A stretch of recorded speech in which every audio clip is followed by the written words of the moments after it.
Monty in the Morning, the show Phoenix Magazine readers voted #1 talk radio show in Arizona. #1 during your morning commute. #1 whenever news breaks during your day. And #1 whenever and wherever you want to talk sports. Now it's time for Monty in the Morning.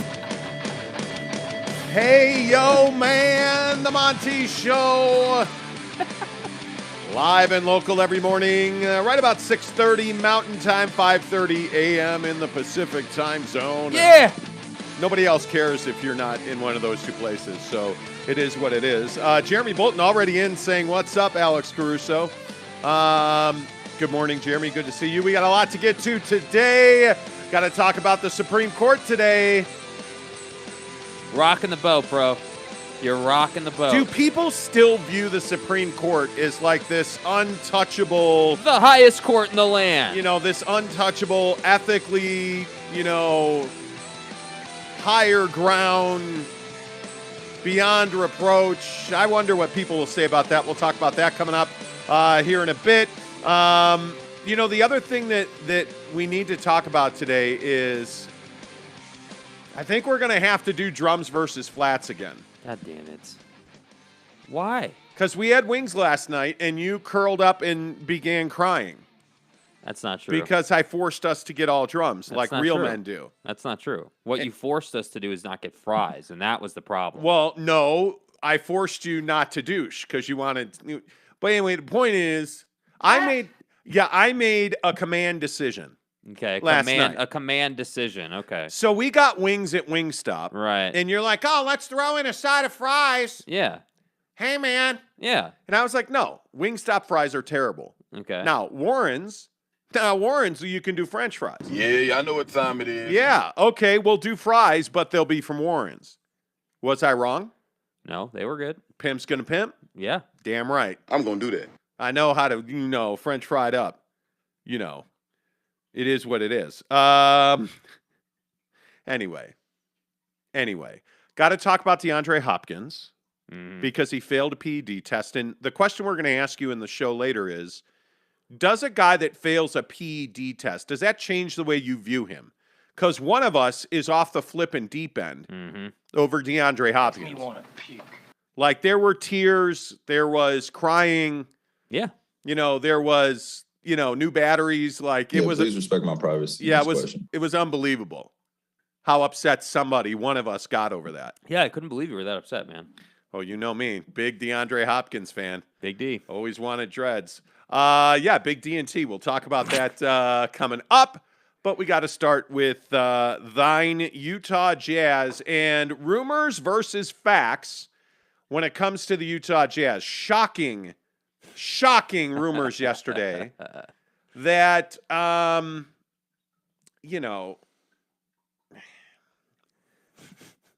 so there was a tweet from a former radio personality here in Salt Lake that said that Rudy Gobert has demanded a trade and that he has told the Utah Jazz that it's either him or Donovan Mitchell. It's either Rudy Gobert or Donovan Mitchell.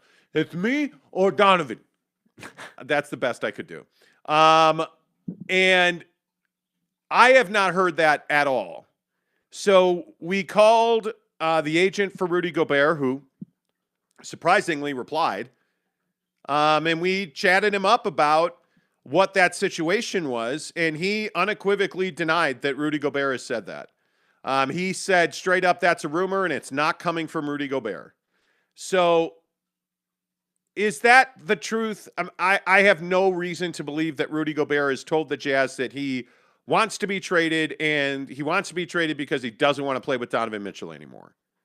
So, for me, I don't necessarily believe that's true. What we reported this week has not changed. We talked to our sources at the Jazz. Rudy Gobert's agent didn't want to get into what Rudy has said to the Jazz, but what we have been told is that Rudy Gobert has told the Jazz he would be open to a trade. And there are a couple of teams that he'd like to go to, and it would need to be a contender. But he would not stand in the way of a trade away from the Utah Jazz. That is far from demanding a trade, and that is far from it's me or Donovan Mitchell. So, Jake, separate truth from fact. What do you believe here? Yeah, I think I believe that Rudy did not say, "Hey, it's me or Don." I don't take Rudy for. I just don't think that Rudy is that committed to being traded or to breaking up this team. I think that I think every basketball player who steps onto a NBA floor is out there to win games. I think that's just a general rule of thumb. So when we start talking about Rudy and these rumors and basically the circus show that was that tweet and everything that went on yesterday, I just think it's a little ridiculous to assume that a guy like Rudy Gobert, who's getting paid what he's getting paid, wants to rock the boat and say that it's him or Don. I just don't see Rudy being that person. I do think that it is realistic, and that's the word I want to use, realistic, to think that Rudy would have said something up the alley of, hey, I'm not sitting here demanding a trade, but if something were to work out, I wouldn't stand in the way type deal. I think that that's very realistic based on his feelings on how much they use him on the offensive end or the role that guys like Don or Mike play on the defensive end in addition to what he does. So that's why I say, like, I think that when I saw these rumors come out on Twitter yesterday, my first reaction was, hey, this is someone who never covers the team talking about the team, and you're sitting here saying that you have information, but you're not. In your tweet, you literally said, I'm not usually breaking news Jazz guy. And it's like, okay, so that's why I just took that with a grain of salt. And I was like, this just doesn't seem to have a ton of legs to it. And I'm not trying to tear the guy down or anything. I'm just saying that when you start kind of putting the dots together and adding things up, it doesn't make a lot of sense to me that Rudy would have said those things. What makes sense is what we've reported, which is, hey, yeah, I'm not going to stand in the way of a trade, but if you do trade me, I'd love to go here or there or wherever it may be. That makes sense to me. I think every NBA player would say that. I mean, if we're really getting down to brass tacks, I think every NBA player, if they were presented with a trade situation, would say, yeah, I mean, I guess I wouldn't stand in the way if I was going to the best team in the league or if I was going to this destination or that destination. So that's why I say, I don't think it's a thing where we got to say Rudy's being some petulant child or he's being some malcontent. Do him and Don have some disagreements about the defensive end and how they go about that? Sure they do. But I don't think we need to sit here and say that Rudy has just nuked this roster, because that's not what's happened at all. No, and I think it's very easy to draw conclusions. I think it's very easy to assume that guys like Rudy Gobert, are just, they don't care. They're just flipped. But what I want to do here is help people to understand what we've said versus what's been reported, because I think there's a lot of this going on right now. There was a lot of Quin Snyder's going to the Lakers. Quin Snyder's going to be fired. There's a lot of Donovan Mitchell's being traded and he's going to ask out and he's going to the Knicks. And you have to understand that both Rudy Gobert and Donovan Mitchell are under contract to the Utah Jazz. They really don't have any leverage whatsoever. You have to understand that a guy like Quin Snyder has 1 year left on his contract. So if he were to quit and go, I'm going to go to the Lakers, it doesn't work that way. If he quits while he's under contract, he can't just go coach any team that he wants. But people just want to throw stuff out there. And what I'm telling you is what we believe to be facts, because we've talked to people involved, people like Rudy Gobert's agent, people at the Jazz, people in NBA front offices. We've had these conversations with those people.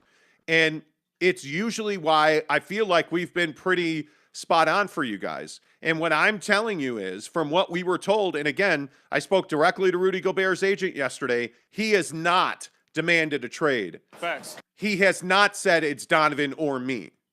What Rudy Gobert has said is, hey, I am open to being traded. And I think that the more important part of that conversation with the Jazz is that Rudy Gobert has said, I'm unhappy with my role in the offense. I am unhappy that I am the scapegoat for the defensive struggles of this team. Mm-hmm. And I think the other part of this that is so important is, it's not like the Jazz have just left Rudy Gobert on an island twisting defensively.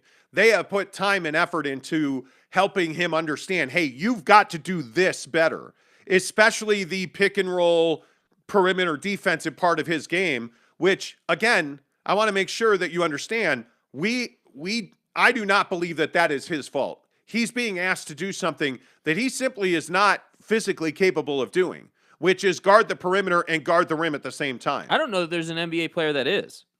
Just so we're clear. But I think that there are guys, you look at the way the Phoneix Suns defended the Dallas Mavericks last night, and watching a good chunk of the second half of that game, you look at the way that the Phoneix Suns defended the three-point line.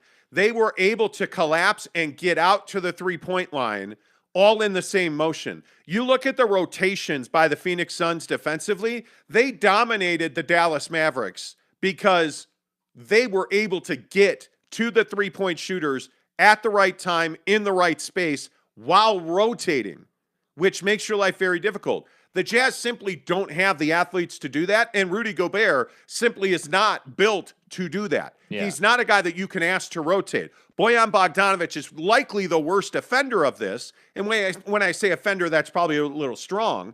Bojan Bogdanovic simply is not an athlete enough to rotate from the corner up to the wing, back to the post, out to the corner. Yeah. He's just not that athlete. But you look at a guy like Mikal Bridges, he's that guy, dude. Yeah. You look at a guy like Donovan Mitchell, he's that guy. Does Don need to get better at that? Absolutely. But he's that guy. Yeah. The issue is Rudy Gobert is 27 feet tall, and he is not fast. He's got really long giraffe-type legs, and that is not what you need to be able to cover multiple spots in the same rotation. So it's not his fault. But the Jazz have worked with him because he is an elite. He is the premier paint defender in this league. The issue is that teams don't attack him in the paint because they don't have to. To leverage Rudy Gobert, you need to get him out of the paint.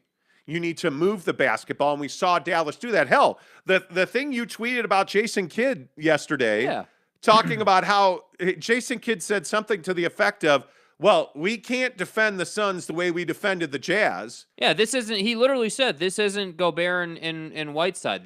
Literally, he said, this isn't Gobert and Whiteside. These guys can get buckets. And I think that... And DeAndre Ayton had 25 points last night. Yeah, and so that's the tough part. Like, I think this, so this tweet comes out, and the rumor mill starts, and the circus starts on Twitter, and it's trending like most of the day.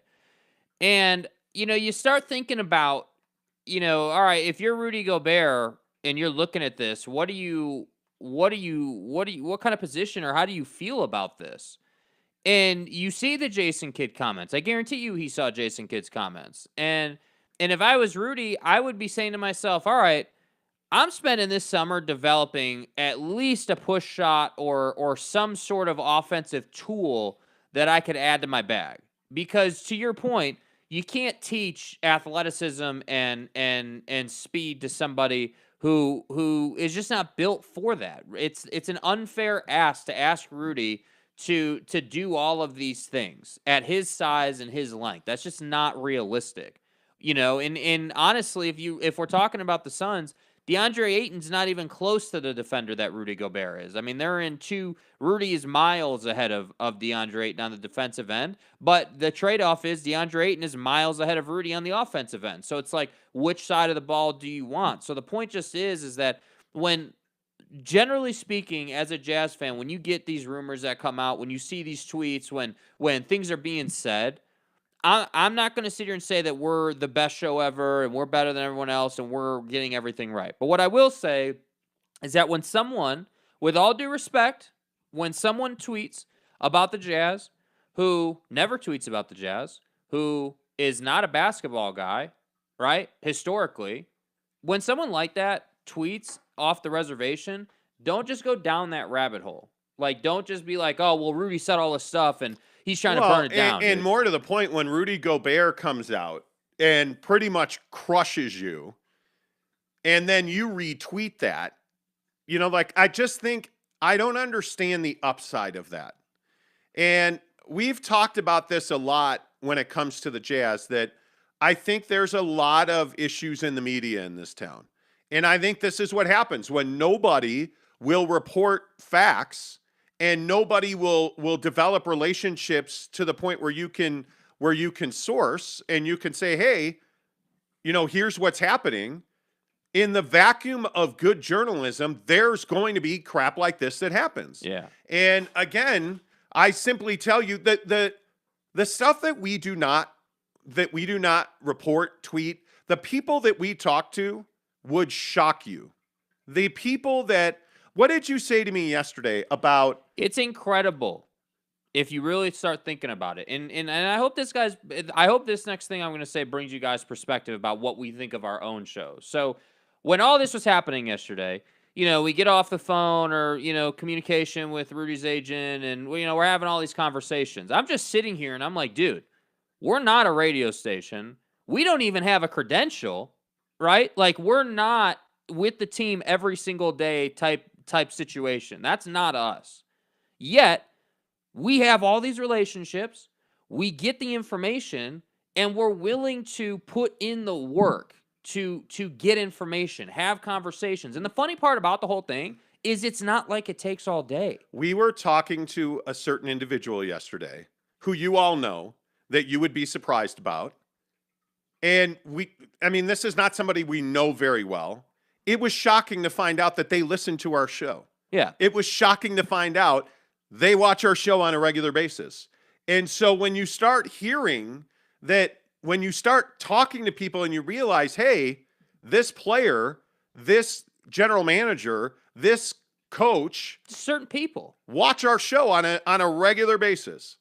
It is stunning to me that A, that's the case, but B, it's really not that surprising in the hashtag world we live in. When you realize that these guys, I got to believe that Rudy Gobert searches his name on Twitter. I think a lot of guys do that. Yeah, I got to believe that happens. Hell, look at me. Pick on me. I'm a Kevin Durant guy. We all know Kevin Durant is soft on social media. We all know that he looks up on Twitter himself and he does that whole game. We all know that Kevin Durant uses burner accounts because his feelings get hurt. Facts. You're not wrong, dude. That's what I'm saying, dude. We know that Kevin Durant has them. Like, how many guys, whether we're talking players, agents, front office guys, like whoever you want to look at, how many of these guys in the league have burner accounts just so that they can follow stuff and keep up with the news cycle without people knowing? Man, I'm telling you, all of these guys have burner accounts. All of them. Yeah. Every single one of them. And look, to be honest with you, I'm not even coming from the standpoint of that's a bad thing. I don't think it's some travesty to have a burner account. No. So you can fly under the radar. I respect the hell out of that. But I guess my thing yesterday was just that I couldn't believe that you have, like, I love Tony Jones's work. I think he does phenomenal work. The way he writes, the way he goes about it, he does a phenomenal job. But generally speaking, in the Salt Lake media, that's what stood out to me. Like, hey, dude, we don't have a credential.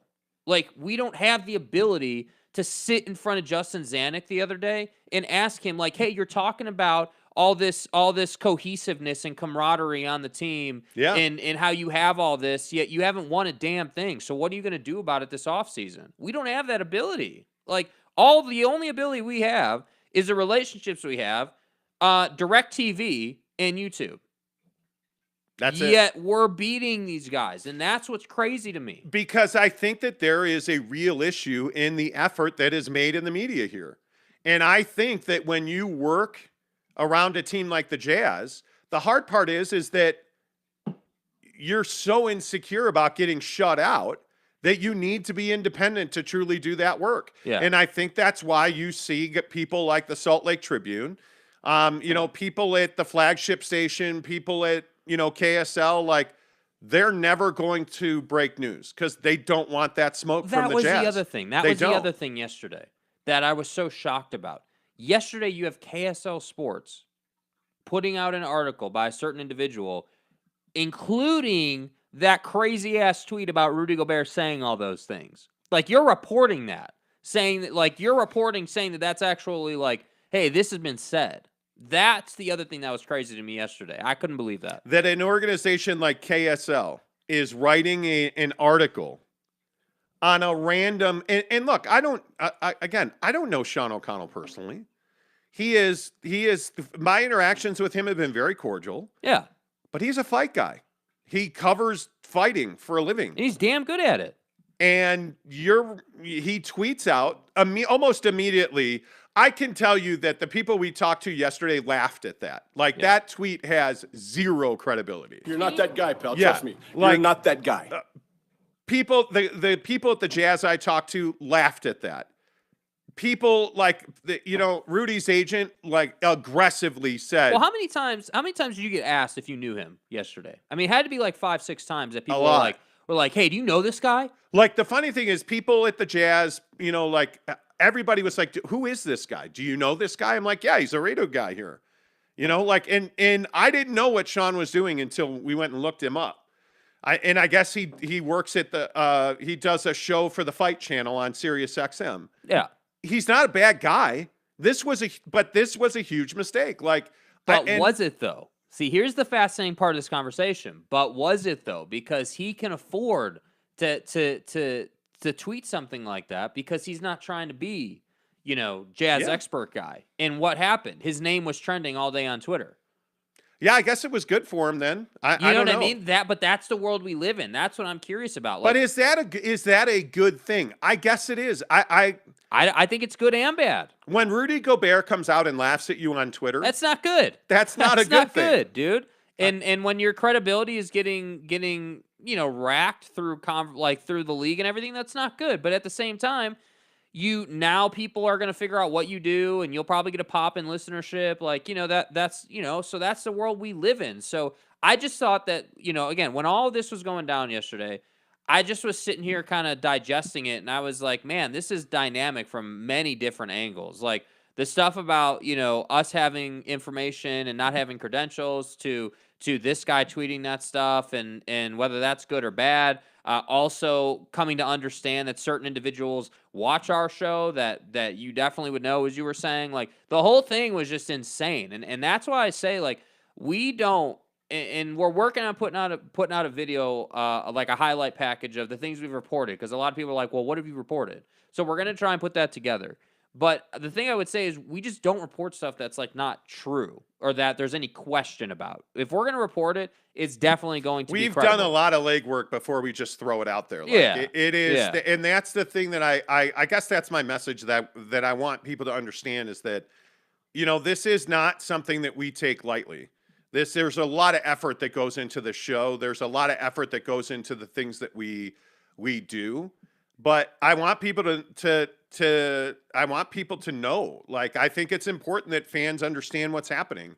I think our business is very much reliant on public perception and really good media, really good journalism. And I think there is no good journalism around this team. Like, I think, again, I will just say, I think the only guy worth a daily read here is Tony Jones on the Jazz. I think he does a really good job.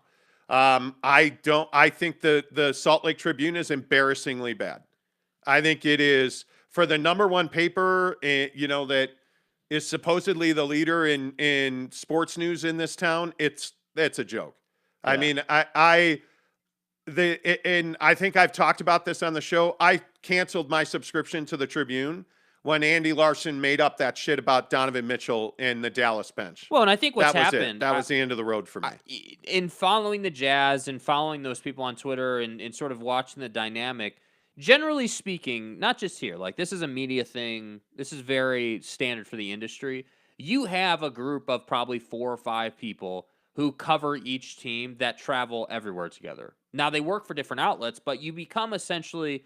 a family at that point because you're just with them every day. Like, that's just how it works. But I think when there's a certain line you can't cross, you can't get so comfortable in what you do that you're lacking discipline or you're not doing, you're just not working at the quality or the level that you'd want to be working in. And that's what I think, honestly, has happened. Because it's only one of two things. You've either gotten comfortable or you just weren't good at it to begin with, and, that's just what it is. Or nobody's holding you accountable to it. Yeah, precisely. I think that's the hard part for me is, like, I look at, like, Sarah Todd at the Des News does a decent job. I don't particularly have an issue with Sarah. Like, I don't know her at all. Like the guys at KSL in the Zone, what are you expecting to get there? Yeah. What are you expecting to get there? You're not going to get hard journalism from KSL. I think we already know that. You're certainly not going to get any opinion of note from the Zone. Yeah. I mean,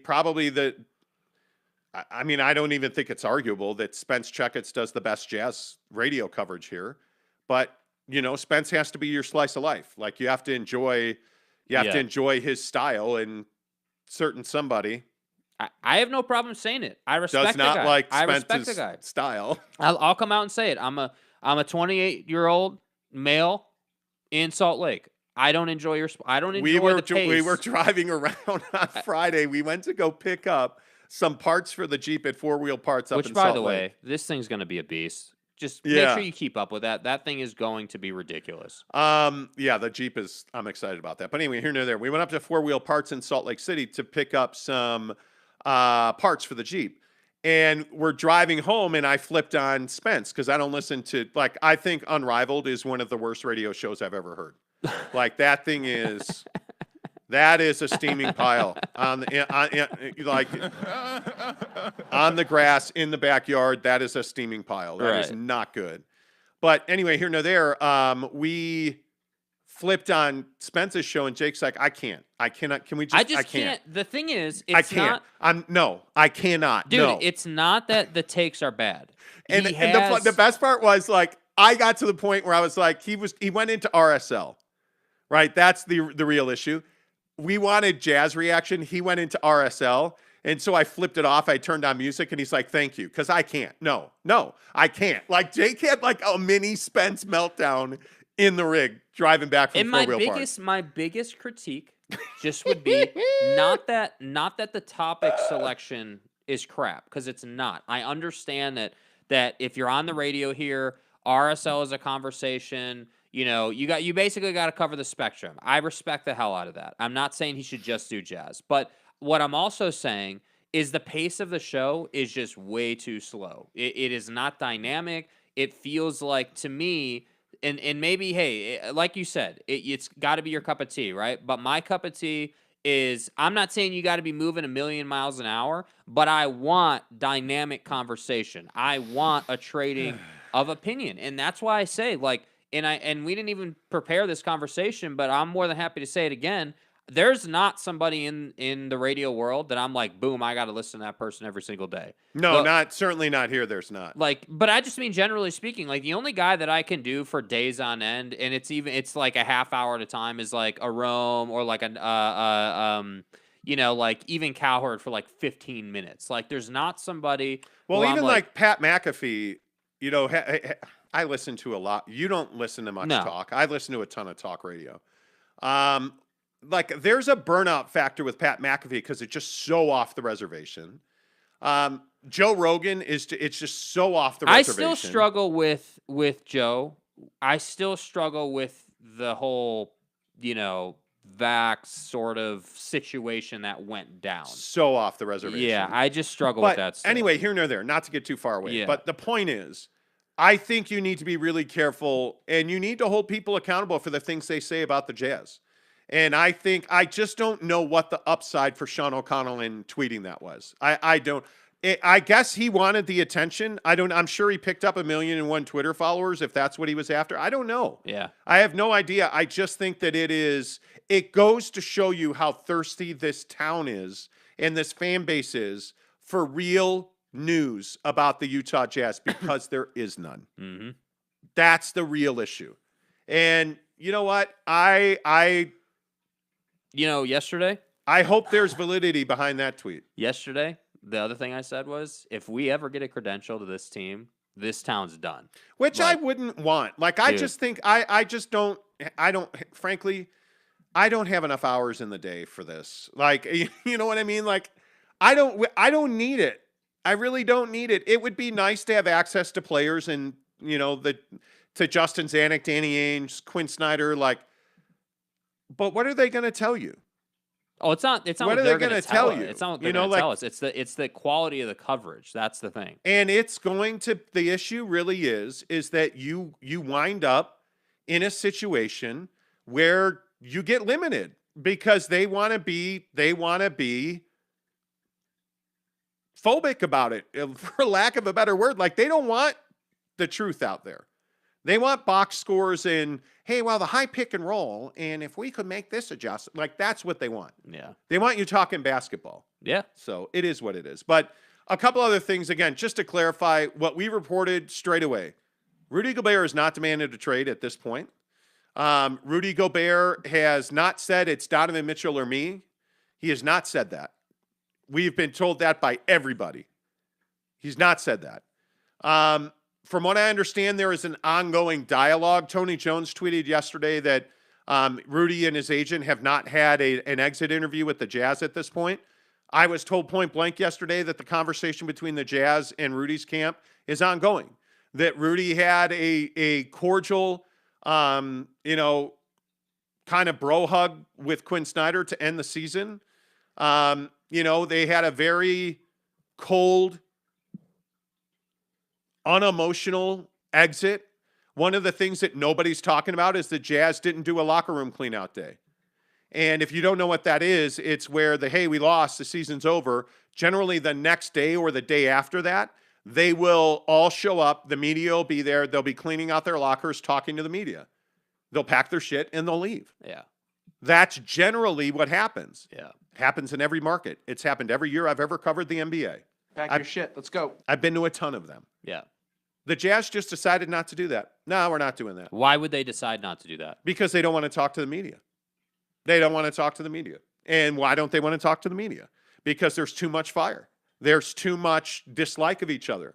There's too much. And you know what the other real issue here is that the Jazz are not good talking to the media. Wow. They're not good at talking to the media at all. That's fair. And it is one of these things where the Jazz just don't want, the Utah Jazz don't want to be accountable. They want to fly under the radar and have full autonomy of their messaging. And I think it was some cowardly BS that they did that. I mean, it is, again, it's just that there is a lack of accountability with this team in the media. Yeah. And it's cool that you sit up there and you do a gangbang like a press conference. That's all cool. But you need guys, I want to know one-on-one. I want those questions asked and answered. I want to know, hey, how bad were things this year in this locker room? Yeah. But is Donovan doing interviews? He's not. He's at the Mets game. Is Rudy doing interviews? He's not. He's beekeeping. Is Quin doing interviews? He's beekeeping. With his face, apparently. Oh. Is Quin doing interviews? No. By the way, the news came out yesterday. Quin Snyder's having hip replacement surgery today. Yeah. That's going to delay his timeline. And by the way, again, somebody on Twitter asked me if Quin was going to do an exit interview. There is no such thing as an exit interview for Quin Snyder. Quin is essentially, he's on level with Justin Zanuck. Yeah. Like, I mean, his exit interview is daily. Dude, the job doesn't stop for players. They get an off season of sorts. Yeah. But like for coaches and front office staff, the job doesn't stop. It's a year round thing. Yeah, no, it does not stop. So, like, I just think that this is going to be a process. Yes. And I think it will be interesting to see what happens, but I don't think that you should expect Rudy Gobert to be traded tomorrow. It does not work that way. Rudy Gobert is likely around the draft going to be traded. That would be the timeline that I would estimate. I think those trade conversations are happening right now. Absolutely. Danny Ainge is on the phone. Justin Zanuck is on the phone, and they're talking to guys. Yeah. That's the nature of this beast. Yeah. But there is under no circumstance going to be a Rudy Gobert trade tomorrow. Like, it's not, okay, I want to be traded. All right, well, cool. Why don't you go hang out in the locker room? I'll make some calls and get you traded. Like, it doesn't work that way.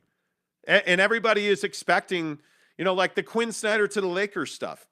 I don't think he's going to the Lakers. He will not be the next head coach of the Lakers.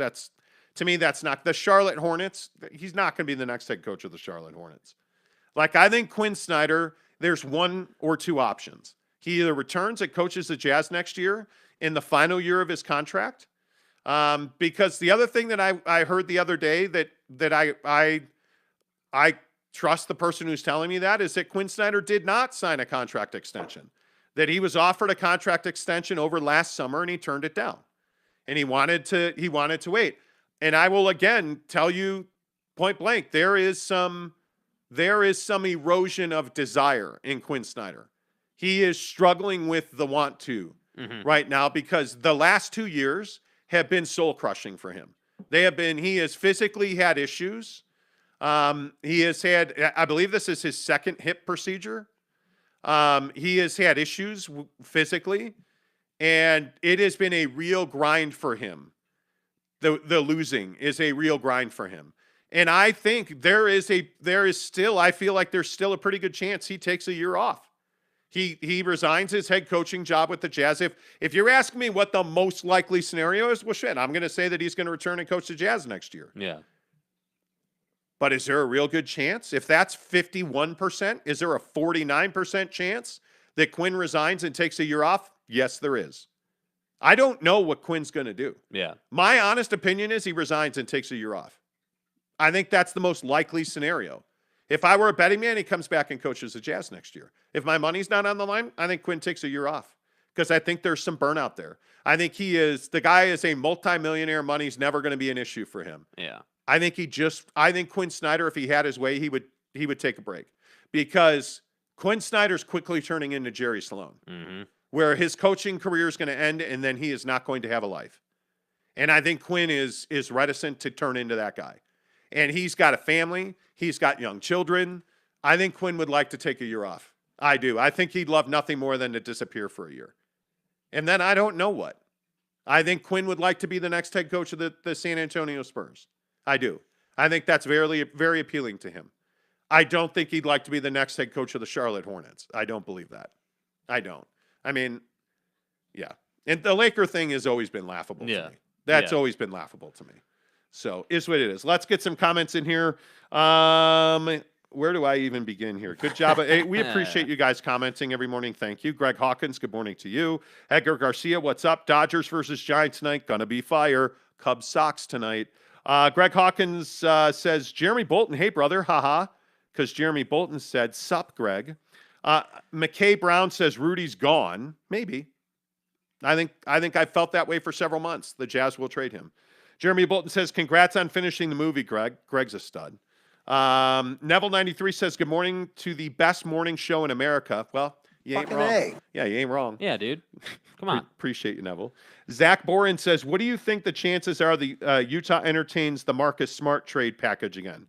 I think Marcus Smart winning the Defensive Player of the Year does not help him get traded. And I also think that let's see what happens to Boston in this series. Because that was a little surprising that they got trucked by Milwaukee. Like, they got trucked. Yes. They got run over. So I think there's a lot up in the air. They're talking with Raphael Podcast says, good morning, casuals. Good morning. Good morning, sir. The Blind Swordsman says, morning, boys. People are stupid. I cannot believe I fell for that rumor. Is what it is. Eric C. says, morning, everyone. How we doing? By the way, how are we all going to feel if Rudy Gobert demands a trade and says that it's Don or me?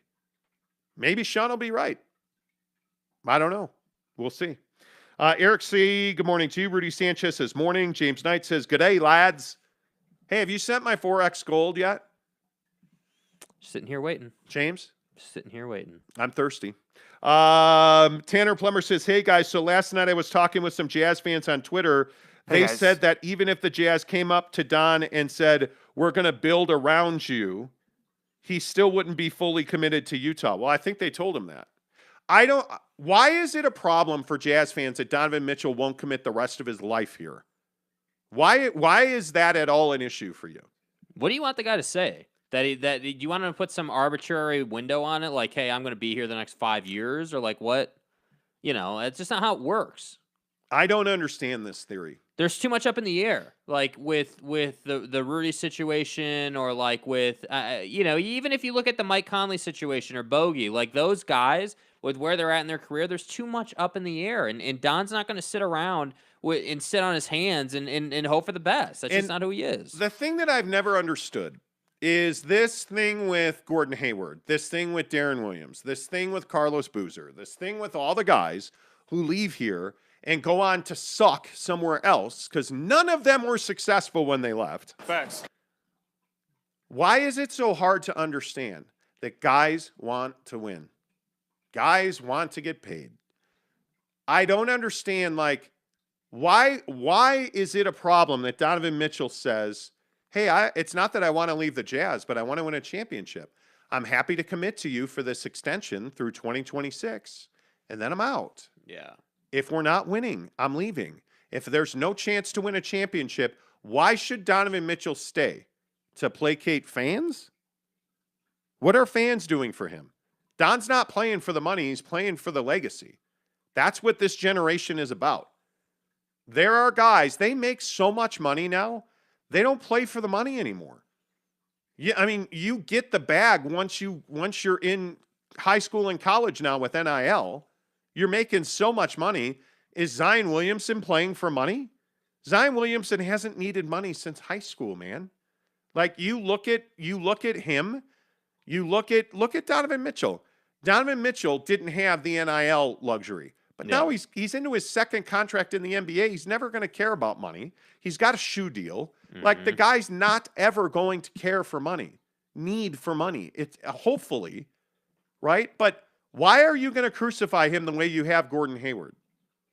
You would have tell honest to goodness, help me understand this. You'd have made a different choice if you were Gordon Hayward.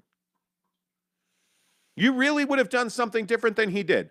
You would have passed on an opportunity to go and play for a historically good franchise who was offering you the moon to come and play in Boston. You wouldn't have gone there. Come on, man.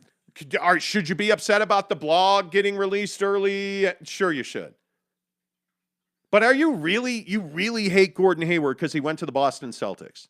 Apparently. Like, that is so ridiculous to me. Yeah. It's ridiculous that you would hate Gordon Hayward. I don't understand that.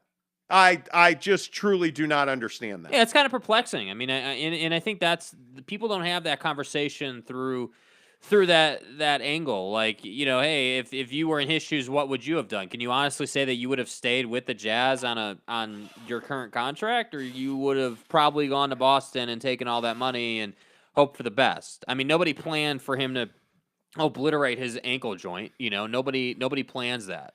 But that's what happened. So it is what it is. All I'll say again is blame Dennis Lindsey. Blame the Jazz. Blame Gail Miller for allowing him to become an unrestricted, allowing him, to take restricted free agent visits. Yeah. That's when you can never let your woman go make out with another guy. Doesn't make you feel responsible. Don't let him go and check out the grass on the other side of the fence. That's what the Jazz did. It's not Gordon's fault. Anyway. If Don leaves and he leaves because he wants to win a championship, if he wins a championship here, he should be able to do whatever he wants. If they're not close to winning a championship, I'd leave too. I know it's shocking. Somebody would actually leave Utah? Come on. Whoa. Be realistic about it. Yeah. That drives him crazy. Personally, I disagree with them, Tanner says. They said the Rockets tried to build around Harden, and yet Harden still left. No. You're comparing... Oh, see, this is what I can't stand, this kind of foolishness. James, did you see James Harden last night? He can't even get along with Tyrese Maxey. Yeah. Tyrese Maxey, Jake showed me a video this morning of Tyrese Maxey refusing to sit next to James Harden on the Rockets bench. Like, you're really comparing Donovan Mitchell to James? This is one of the dumbest things I've heard. Seriously. Eric C. said that, I think if Don saw the team really built around, get more athletic, a true number 2 running mate on offense, Don would be convinced. I don't think he would leave. And I don't think he's trying to leave. That's the thing. No. Like, I mean, I don't know how many days in a row we're going to have to say, like, hey, he's not trying to leave. Jeremy Bolton says, even watching the Suns big score 20-plus just goes to show how much of a liability Rudy is on offense. Rudy can't do crap with the ball. Exactly right. Yeah, dude. DeAndre Ayton, who is not the greatest center we've ever all seen, the guy can barely catch the ball. He scored 25 points last night with free throw line jumpers. And did it within their offense. Yeah. It's crazy how divided Jazz fans are on with regard to who they'd rather have. It really is almost 50-50 between Don and Rudy, which is crazy. Crazy. Jeremy, Blind Sportsman says, Jeremy Bolton, well, the fact that the Jazz said Don, they need to deal with the fact that it is Don. Okay, that's not bad. BB says, totally agree the media in Utah needs to report better. I find it amusing that people want to develop Rudy's offensive game, James Knight says. It just won't happen. He is what he is. He's not capable of developing a low block game. I tend to agree with that. Yeah. And I think that's the tough part. Like, I think, like I was just saying earlier in the show, if I was Rudy Gobert, what I would be trying to do is I wouldn't even be trying to develop a back to the basket game. You're too late in the timeline to do that. But I don't think there's anything wrong with trying to just develop a simple 5-foot push shot. Like, just a little push shot. Just get a little, because all you need for that to go in reliably is touch. Because if you can just get it to the rim, most of the time that's going to go in because of the angle and how tall he is and the arc on the ball. Like, it's going to go in a pretty high percentage amount of time. Who's a lower end center? Nikola Vucevic is not that good of a player. He's an elite offensive player compared to Rudy Gobert. Mm-hmm. Shout to Mo Bamba. No, stop. Well, wow, I'm going to say this. Mo Bamba's a better offensive player than Rudy Gobert. Shout to Mo Bamba. Because he can shoot. He has, like, if you gave Rudy Gobert Nikola Vucevic's offensive game, we wouldn't be here. They'd still be on the court. Erich Tavares says Rudy has a decent free throw shot. He could have developed that quick jumper close to the free throw line. You're getting paid that much. Why not try to develop it? That's what I'm saying. Yeah. Just give me a free throw line jumper. Give me a middle of the paint little push shot. That'd be great. BB says, that's why I watch the Monty morning actual Jazz talk. Thank you. Jackson says, shoot, I'm on a burner right now. Hey, for real. Hey, Jackson Gobert, welcome to the show. Dop Hop says, I've always thought it was other people sending players things like, look what they're saying about you. Shake my head. I just don't see them scrolling, but that's just me. Oh, no, dude. They do. Because Twitter makes that possible. If you just go and enter any player's name on Twitter, Rudy, Don, like anybody, Kevin Durant, all the tweets come up about them. So it's not that difficult. Luisito Diaz. Okay, welcome to the show. Watch the first game of the Mavs versus Suns. I can say Jazz is not a championship level. The perimeter defense of the Suns is elite. Ayton is just finishing below the Jazz team. Well, I'm not going to blow the Jazz team. That's just not the way I tend to operate. Blowing dudes is... Anyway, we'll move on. Jeremy Bolton says Suns are going to sweep the Mavs. He said blow the Jazz team. I'm not doing that. That's it, Skippy. Yeah, I'm not doing that. I have moral standards and stuff. Mm-hmm. Blow the Jazz. He meant to say blow the team. But he said blow the Jazz, and it kind of comes together. I mean, I didn't mean it like that. Anyway, okay, go ahead. Blow. JP Shanahan says morning. Jackson says, I don't believe the Sean O'Connell tweet. I don't think he cares enough to make something up. You're casual. I don't disbelieve. Yeah, I don't know why Sean would make that up. My guess is somebody said that to him. Somebody said that to him, and he's like, oh, hey, let me tweet that. Yeah. I don't, people love to, people are like, oh, you made that up, liar. And okay, well, ask yourself, why would anybody make that up? Yeah. Like, stop and ask yourself that question. Why would anybody make that up? I don't think he lied or made it up. I think he heard it from somebody. I think it's a game of telephone. That's what I think. I don't know.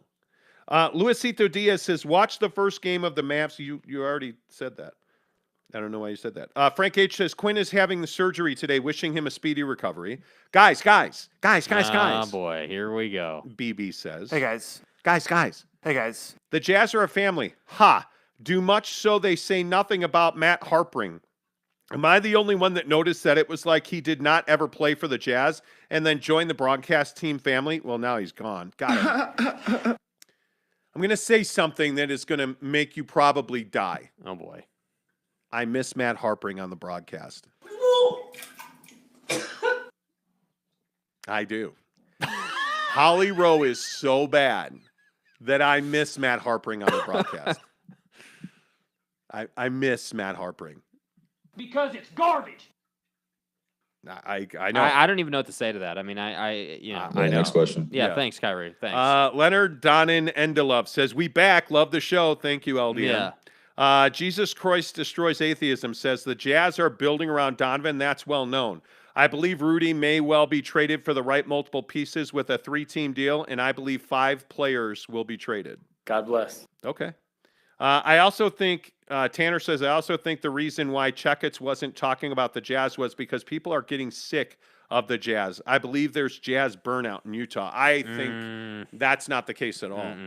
I think that this offseason is incredibly important. Dude, this is the most relevant offseason in like 5 years. This is a historically important offseason for this Utah Jazz team. I think Ryan Smith, as an owner, has a lot to prove. Keep it real. Yeah, I think Ryan Smith has made an incredible amount of mistakes. A lot of mistakes. Not one that's big enough yet to call him a failure, though. He's not there yet. He's not there yet. Well, this Mike Conley extension. Yeah, yes and no. That is a huge mistake. The reason I say yes, I agree it's a huge mistake. I wouldn't have done it. But at the same time, the reason he can get away with it is because at the time when it happened, because that's what you have to do. Hey, at the time when it happened, a lot of people were saying bring Mike back. A lot of people were like, hey, we could run it back. But that's why you're not a good owner. Well, when you're listening to public opinion, that's a problem. Well, that's a problem. See, but like, who was he listening to? He was listening to Zanuck, essentially. That's who he was listening to. I mean, you can't tell me that. You can't tell me that, Dwayne Wade is sitting here saying bring Mike Conley back or whatever. Like, I think the thing that's amazing to me, and it happens every day in sports. Mike Conley is always hurt, always. And you're looking at a guy that's like 74 years old, and you're like, yeah, should I give this guy $21 million a year? It's a playoff game. Like in the $60 million range total. Should I do that? Well, sir, Mr. Smith, you are paying the luxury tax, and it'll cost you a ton of money. Okay, let's do it. I'm a billionaire. Go ahead and try me then. Like, who's the no man here? There isn't one. That was a big mistake, and we talked about that when it happened, that it was a mistake, right? Like just rubber stamping the Rudy Gobert extension. Big mistake. Yeah. Why did he do that? Oh, well, public opinion, and who cares what the public opinion is?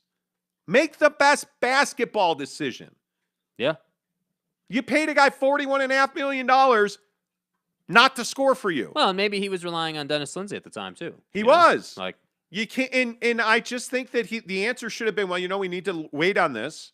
I need to get in and get my hands on the ball club, and let's evaluate everything as that's happening, and let's talk about this over the summer. Yeah. Oh, but we'll lose Rudy. Well, that's a risk we're going to have to take at this point. I don't think that Ryan's that guy. He should be. Yeah. And he should be. Ryan Smith has to show me that he has got fortitude, because this job takes balls, man. Yeah. It is not easy to do. It is not easy to win an NBA championship, and that's the only goal he should have. That's the only goal that the organization has claimed they have. And not putting out terrible new uniforms next year. God, please change your mind on that. Yeah. Please. Yeah. Please. I'm begging you.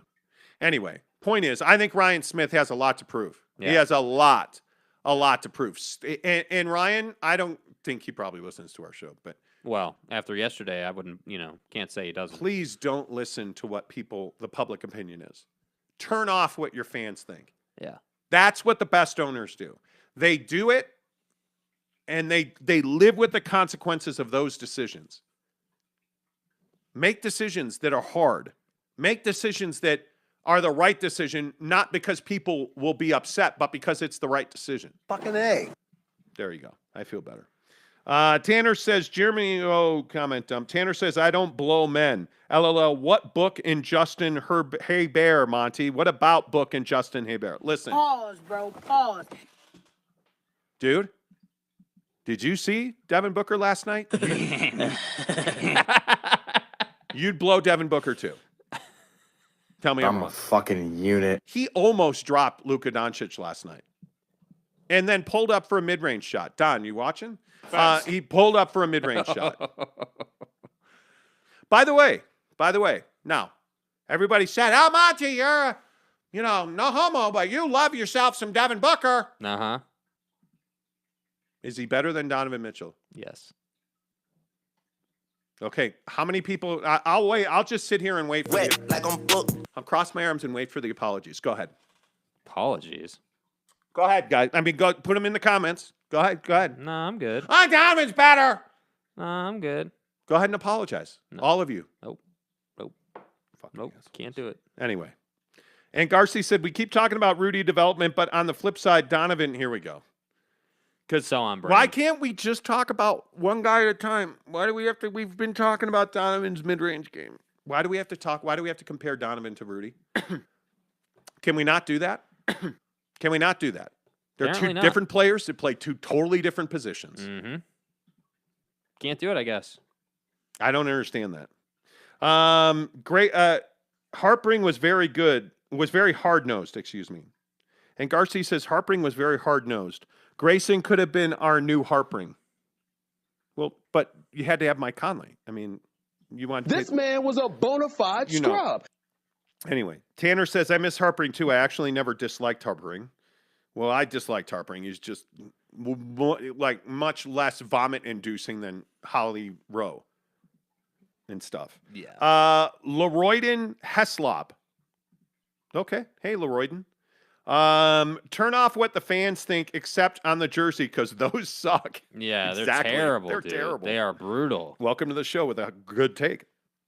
Talking with Raphael podcast says we should tag everyone in Utah Jazz staff and players to this video. Do it. You should. Please. Arich Tavera says, imagine if Gobert's contract was $22 million a year, Conley $14 million. What could the Jazz have done? Oh, Donnie, my God. please. Oh, my God. With, what It's is that, almost 20, sickening, $27 more million a year? It's sickening. Whew. No way Donovan is better, but the Jazz aren't better than Phoenix. Agreed. No way Donovan is better. Don's but not the better than Jazz Book. Aren't better than the no. They're Don's not. not better than Book, and the Jazz aren't better than the Phoenix. No. Booker is better now because he has the right players around him. There's some in that, but he has taken a huge step in his offense. Yeah. And by the way, his defense has gotten much better as well. And I think that's a huge missing piece in Donovan's game. His defense, and he's got to come up. That shot last night on the baseline by Book is quintessential Devin Booker. Like he can shoot the three and he can shoot the mid-range, and he dunked on guys last night. Donovan isn't doing that.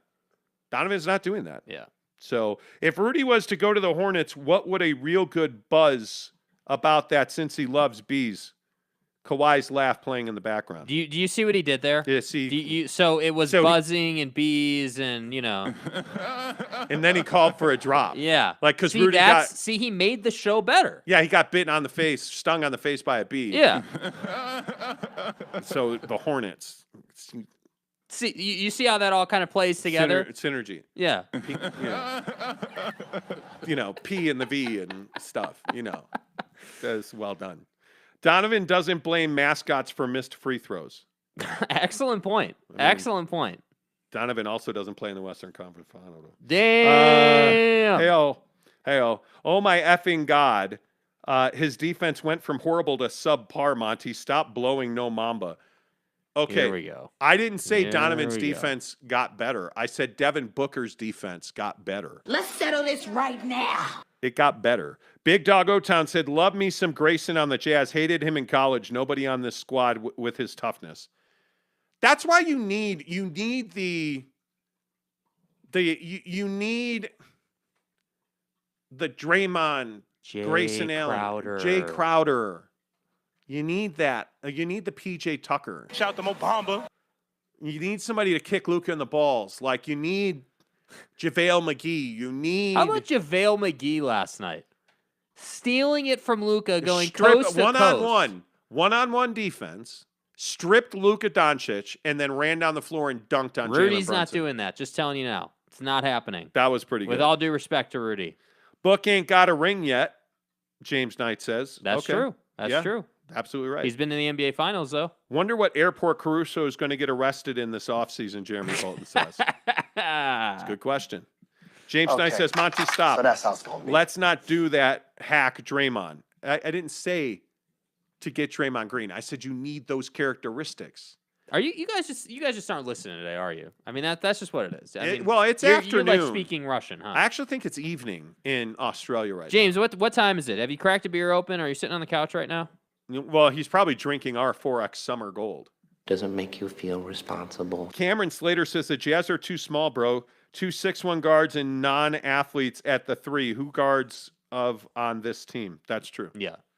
That's true. I don't disagree with that. Yeah. Real quick on the Suns and Mavs. Do the Mavs win a game in this series? Yes. 1. I think it's a 5-game series. Yes. 1 game at home. And the reason it's a 5-game series is because Cam Johnson looks healthy. Yeah, he's knocking down that 3 at a pretty good rate right now. Stop! By the way, would you have sex with Cam Johnson? Okay. Never mind. Why would you? Donnie, you're out of your Yeah, element. like what kind of question is that? What am I supposed to say to that? You're a huge Cam Johnson guy. Yeah, I like his fro. What's the problem? Which bro? Yeah, I mean you're infamous for tokening the term pube fro. So like come on. Well, am I wrong? Come on, let's go, Schlep Rock. No, I'm not answering that question. I'm just saying. Anyway, Cam Johnson's a stud.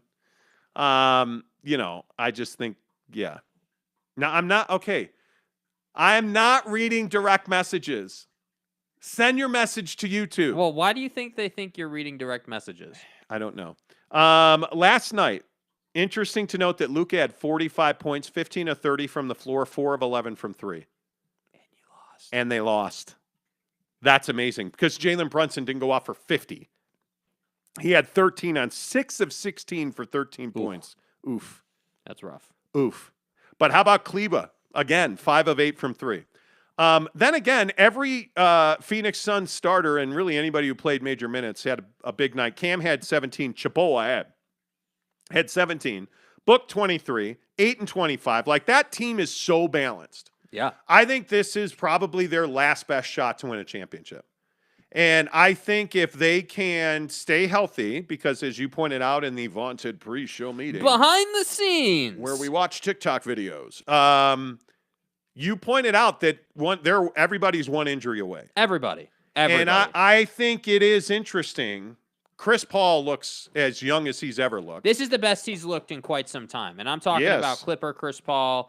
Definitely talking about Houston Rocket Chris Paul. Like Chris looks good. And again, I want them to stay healthy. I would love to see a Suns Bucks rematch, except the Suns are fully healthy. I would love to see that because I think that's the series that we deserve as fans. But and Mikal Bridges and Cam Johnson are better players now. Yeah. I mean, yeah. So, I hate the Bucks. I mean, imagine Bridges versus Middleton. Like that's an insane matchup. And Chris dude. Middleton's out. By the way, they demolished Boston without Chris Middleton. Yeah. He's got this, knee injuries. So yeah, like he's working through that. But my point is if they were to get to the NBA Finals, he would most likely return. Yeah, because he's got it. That's a month away. I mean, you got time. Yeah. So I do think it's interesting though that this Suns team has matured and grown.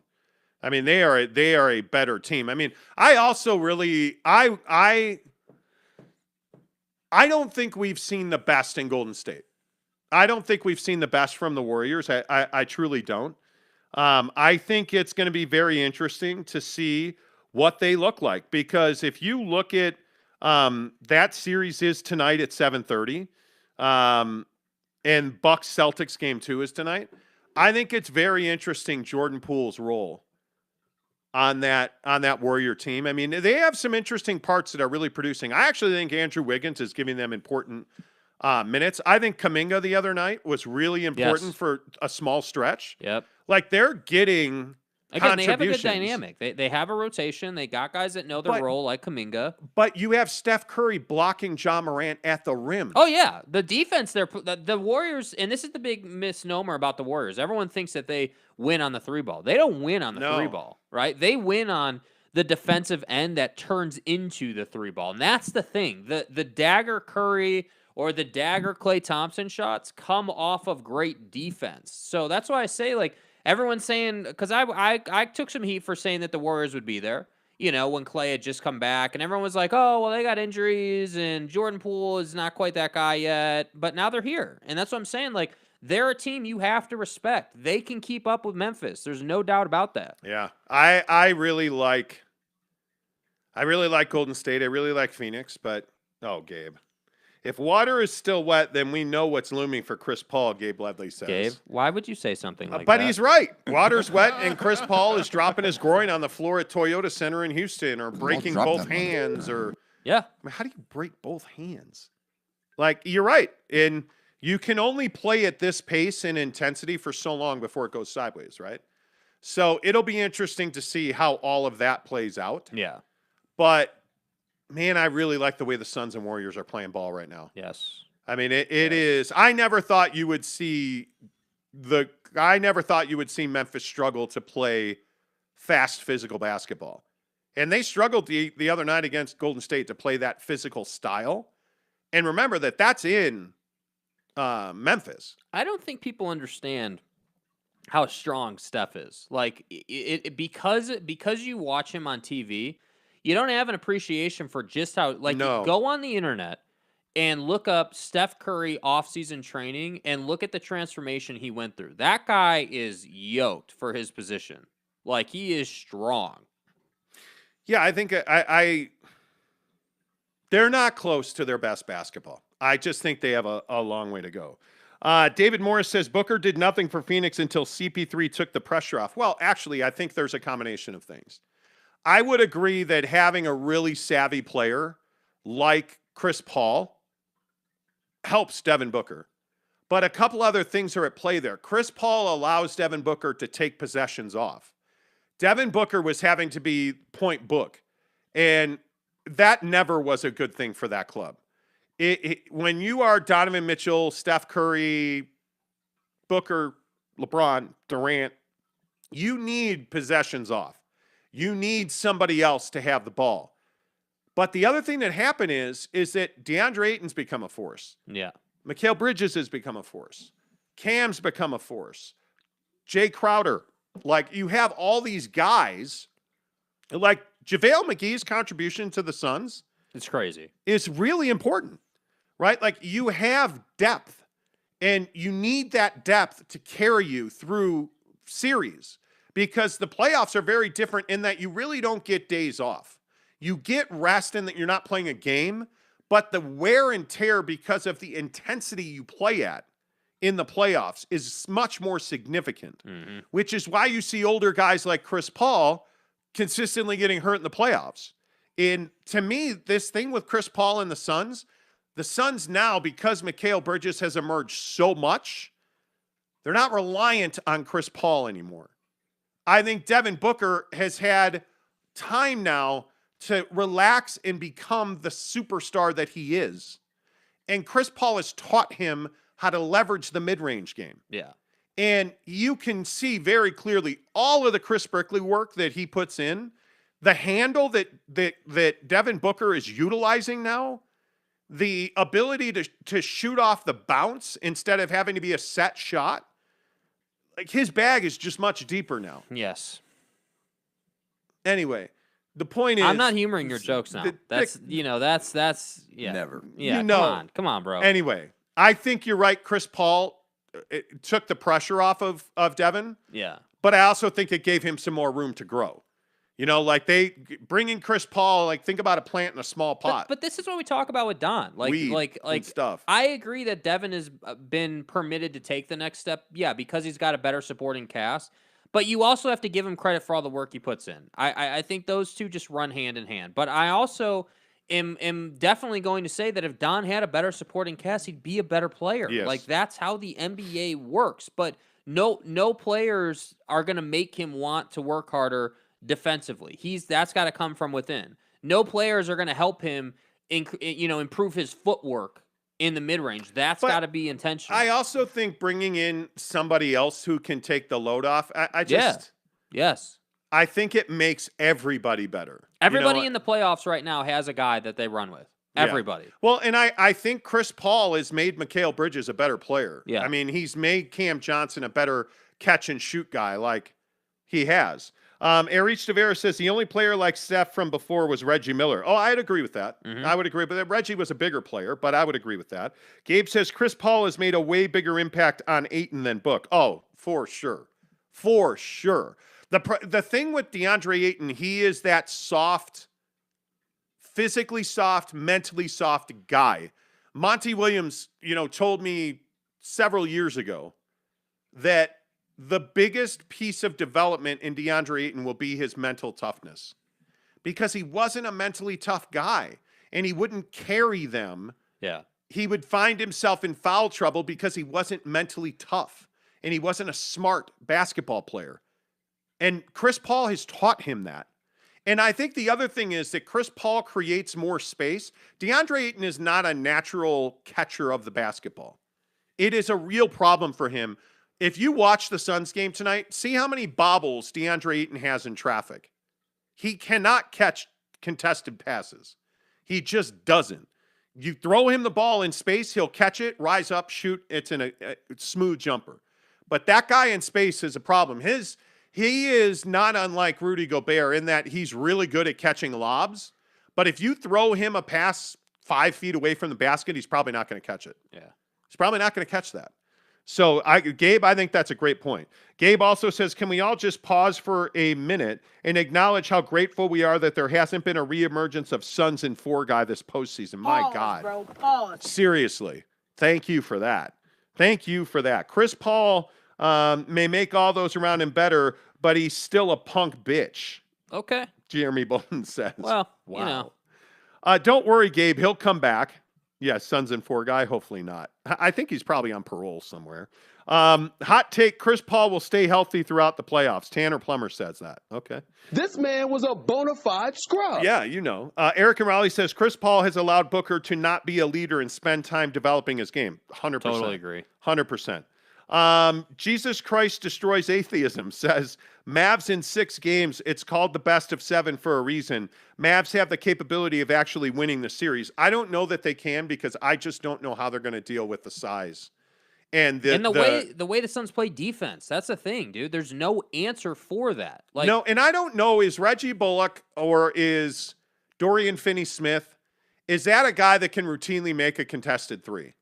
Because the Suns are not the team that runs around desperate on defense. Listen, they methodically rotate. The difference between the Suns and the Jazz, as far as Luka is concerned, is the Suns can give him a lot of problems. Now, he still is going to get his because you're never going to stop a guy like Luka. But getting those JaVale McGee turnovers, getting great rotations that make their life difficult, like forcing the Mavs to play with 5 seconds on the shot clock like 10 times a game. The Jazz were never doing that, and that's why I think the Suns are just though they will win the series, in my opinion. Hey, shut up. That's not nice. 7:42. We have to move on. Wow. I just felt like being mean to you because Take that, you clap-having Jezebel! Yeah, thanks. you're just so hard to be around. Yeah. Say those mean things about Me? Yeah. And what's wrong with a good pube, bro? Yeah. Anyway, all right, let's talk about the Supreme Court and fast food French fries because they're both about equally as important. Right. No. Right. What did you guys think of the Supreme Court thing? I will chain you to a pipe. I mean, Dude. that's essentially what they said. Yeah, this is going to be amazing. It looks like the assault on abortion in this country is in full effect. Yeah. Somebody at the Supreme Court leaked a brief. And essentially what it is a written oral decision on Roe versus Wade. It became personal with me. And Roe versus Wade protects abortion rights in this country. And now it appears that the Supreme Court is going to strike down Roe versus Wade. And they are going to give back the right to ban abortion to the states. And we only know this because the decision was leaked early to the media. Politico got it. And this is an unbelievable historic breach of trust and confidence. Yeah. That somebody at the Supreme Court leaked this. This actually is not about abortion. The bigger issue here is the integrity of an American institution has been breached. And you cannot put the horse back in the barn. And this is just a shocking development. And I don't know. The Supreme Court has really been turned into a mockery through, going back to like the Brett Kavanaughs and the Amy Coney Barretts and these ridiculous confirmations where, we held hostage a black woman because she was black and people didn't want, to allow her to have Yeah, freedoms. how could she ever be on the Supreme Court? Like, right? I mean, it's kind of ridiculous. This Supreme Court thing is foundational. And I don't know what you think about it. I think it is an incredible injustice and a real tragedy. Yeah, I mean, I think there are several ways to have the conversation. Number one, I mean, I think this is a really deep, kind of traversing topic, but I think just on a surface level, I would agree. I mean, I think the Supreme Court, it used to be, like when I was a kid going through school and everything, the Supreme Court was like this higher power almost. It was like this thing that was on a pedestal that was untouchable, basically. And then you start going through time politically, and you're right. Like, I do think it's been watered down. I do think it has been, whatever, adjective you want to use. Like, I just think it's not what it once was. And so now we're in a situation where, the political landscape in our country is just not good right now for a variety of reasons. And we're not going to get into all those reasons today, but I think we could all agree it's not good. And I think I would agree that getting information leaked out of the Supreme Court is classic USA media. It's classic. Hey, I need to get out in front of this thing, and I need to leak this, and I need to be the one that reports it so we can win. Like, that's what our media does. So I just think that just from the Supreme Court operations side of this conversation, it's a travesty. From the abortion side of the conversation, I think it's a travesty. I think our country was already divided, and I think this is just going to continue to divide it even more. That's what I think. I think the hard thing for me is that we're a bunch of hypocrites in this country. Like, we talk about the vaccines and don't tell me what to put in my body, and you can't tell me what to do with my body. Oh, but she's pregnant and wants to have an abortion? Oh, she can't do that. That's not her body. Like, it's amazing to me. Yeah. How this because what I think is going to happen if they strike down Roe v. Wade, which now I think is a formality. Yeah. I think that you are going to see a situation where Congress is going to try and enact a national abortion ban. And I just think it is horrific. Yeah, I just don't know how we get to that place. It goes against every, value that our country's built on. Like, I just don't understand it. And, we all love to talk a good game in this country. Oh, separation of church and state. We can't do that. And, we have all of this nonsense about my body with these vaccines. You can't tell me to wear a mask. It's my body. But if a woman wants to have an abortion, oh my God, she's a whore. And that's slut. And like, that's what we do. We are sending women with this abortion issue specifically. We are sending women to back alleys with coat hangers. That's what we're doing. Yeah. You just need to understand that if you're so convicted, and the argument I hear all the time is Jesus Christ would never abort a child, and that fetus is a life, and God will strike you down and condemn you. You're going to hell. Okay, then why do you care? Okay, so if this woman gets an abortion, she's going to hell. She'll never get into heaven. It's over. So then why do you, let God handle it, right? What's between me and my God is none of your business. Unless it's abortion, and we cannot have that. And no. Yeah. Oh, but it's my body, my choice. I'm not taking a vaccine. But if it's abortion, you can't have it both ways. I think that's HIPAA. And I think this is more of a reason that I can't identify with Democrats or Republicans or liberals or conservatives but I look at like that anymore. No, it's not. It's not. We don't know what conservatism is in this country. We don't know what liberalism is in this country. And the other thing we don't know what it is, we don't know what it is to be an American anymore. We don't know what that is. We just have no idea what we're doing to each other because God told me. U.S. Americans. Okay, so if all of this is a sin, then why do you care? Because God's going to handle it, right? God's going to send all these whores and sluts to hell, right? This is fucking America. Right? I mean, but it was Antifa on January 6th. Well, okay, but why would Antifa want to stop Joe Biden from being president? Because, they're liberals. They're these damn libtards in Antifa. Yeah. Nobody ever thinks of that. Yeah. Well, the riot on January 6th, and the funniest part about this is January 6th is the perfect example of so many things that are wrong in this country. Never mind that these fucking idiots attack the center of justice in this world by attacking the U.S. Capitol. But look at all the arguments that you all picked up on and were like, my God, Antifa. Do you know where that came from? Like, didn't Stephen Miller like text Mark Meadows and say, hey, let's blame, I think he said, let's blame it on Antifa. They texted. Our people will run with that. And sure enough, they blamed it on Antifa. And what did their people do? Ran with it. They ran with it. So now all of a sudden it's, well, we can't have abortion because that's a sin. So wait, what about separation of church and state? Don't tell me how to raise my kids or what religion. Oh, no, but this is abortion, so we can do the whole God thing here. Oh, okay, yeah, fuck this bitch. She's a whore. She's going to hell. There's no question. So we need legislation to make sure that, like, we seal it in It's insane. the Constitution. And the funniest joke I've ever heard is, well, what would the founding fathers do if they rolled over in the grave, stood up, and walked into the halls of Congress today?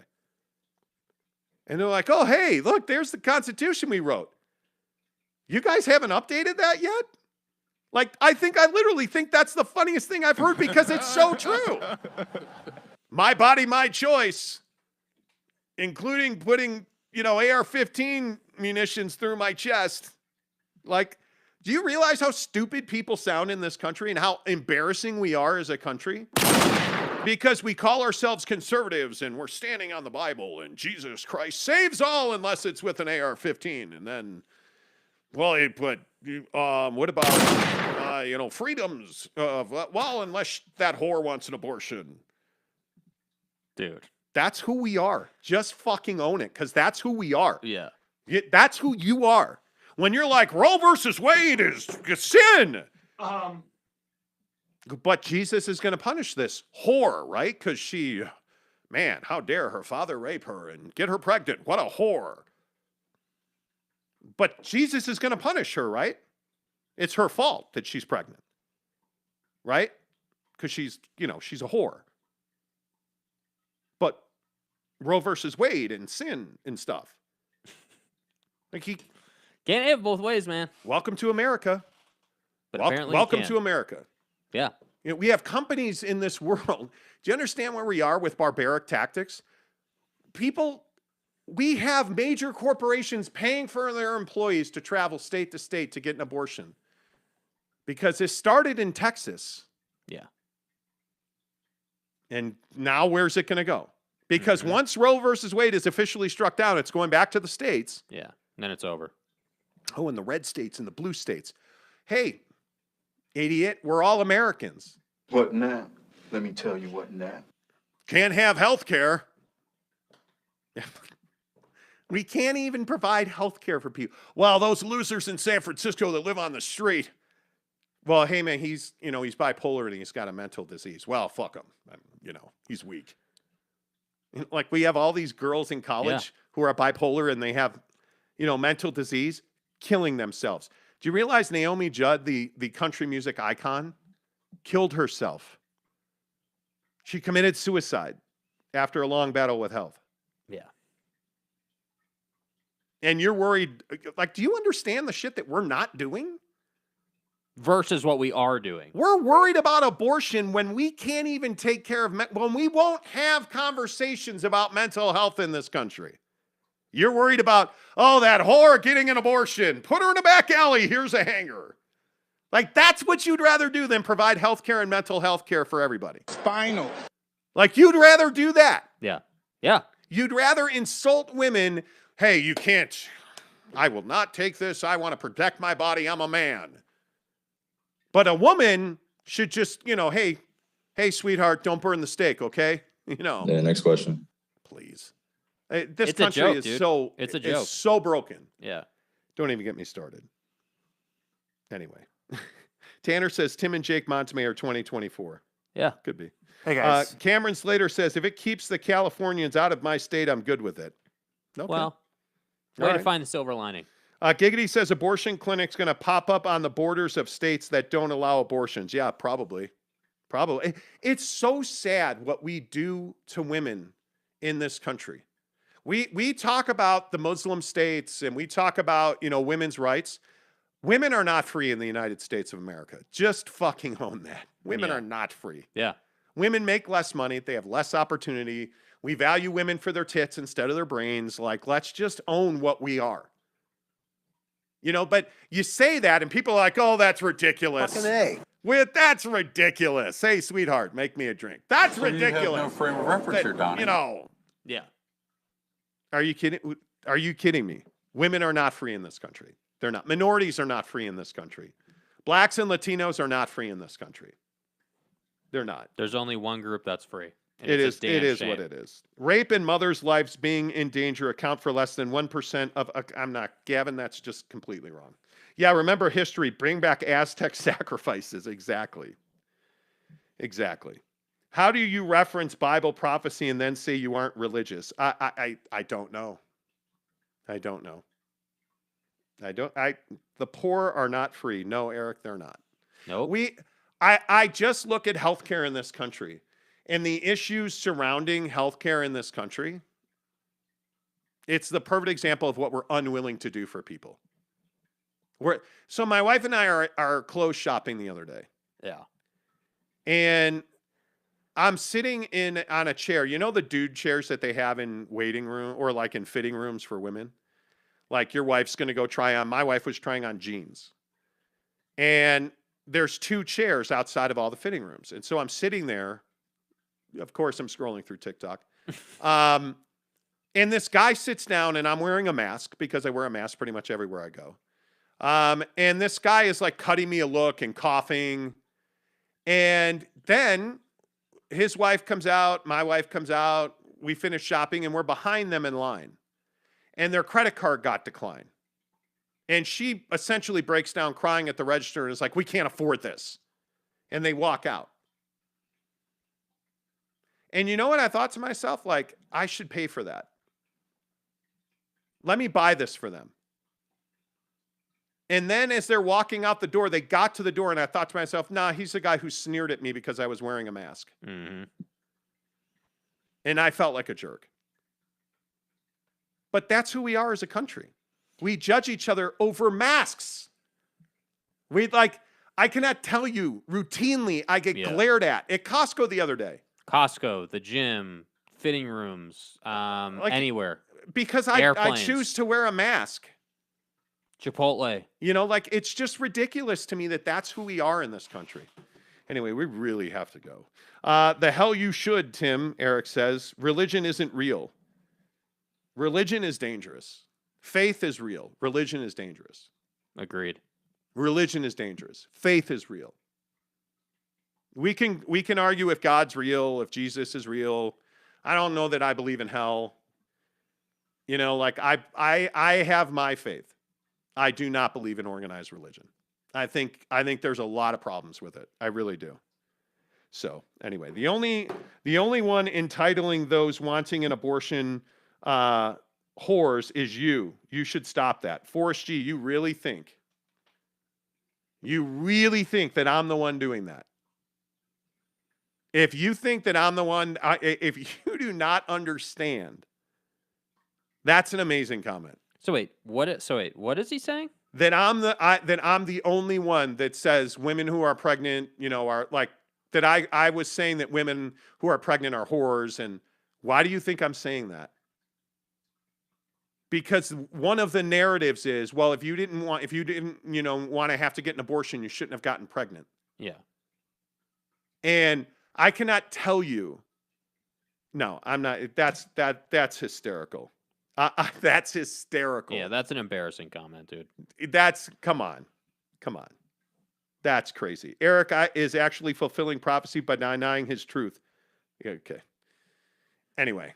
See, hey, but man, but I want you to be able to be free to believe. This is what happens. This is what happens. The last thing I want to say, and then I'll play the music, is this is what happens on topics like abortions or masks or whatever. Yes. The stuff that we, as people in this country, as U.S. citizens, the stuff that U.S. Americans, please. Yeah, U.S. Americans, my bad. As U.S. Americans, the stuff that we disagree on, these core issues, we will die on those hills. Yes, we will. Like literally, like people will not compromise or come to the table at all. They will die on their hill of Joe Biden is not alive and Jim Carrey is wearing a mask and is actually the president. Those people will die on that hill. And that's the problem. That's what's wrong with our country right now. Yeah. When that changes, the country will change. All right, there you have it. There's our political argument for the week. Damn libtards. Damn conservatives. Okay. We should all be Americans, and we should all galvanize together as Americans. That's what we should do. And you shouldn't judge people for the way they feel. Let people feel how they feel. Make sure you check out our affiliate links below. If you're here right now, give us a thumbs up and a like, please. It really helps the channel grow. Until tomorrow, say goodbye, Jake. Goodbye, Jake.